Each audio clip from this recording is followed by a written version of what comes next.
మా పక్కింటి ఆవిడ ఇండియన్ స్కూల్స్కి సెలవు అంది. ఎందుకండి అని అడిగితే ఈరోజు ఓనం అని చెప్పింది.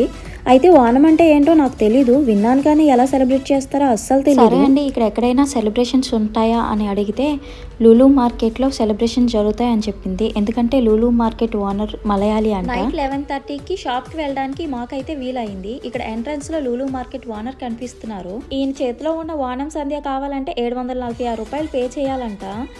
ఇగోండి ఇక్కడ కనిపిస్తున్నారు కదా, ఈయనే మహాబలి చక్రవర్తి. ఈయన పాలించే యుగం స్వర్ణయుగంగా మలయాళీలు భావిస్తారు. శ్రీ మహావిష్ణువు బలి చక్రవర్తికి 3 అడుగుల స్థలము దానం అడిగిన విషయం అందరికీ తెలిసే ఉంటుంది. మహావిష్ణువు బలి చక్రవర్తికి సంవత్సరంకి ఒకసారి ప్రజల్ని కలిసే వరాన్ని ఇచ్చారంట. మలయాళీలు ఆయన్ని ఆహ్వానిస్తూ రంగురంగు పూలతో మన సంక్రాంతిలాగే ఇంటి ముందు ముగ్గులు వేస్తూ రకరకాల పిండి వంటలతో పాటు ఓనం సంధ్య అని 9 రకాలు వండి ఆయనకి పెట్టి ఆహ్వానిస్తారని తెలుస్తుంది. మేము వెళ్ళేసరికి సెలబ్రేషన్స్ ఏమీ లేవు.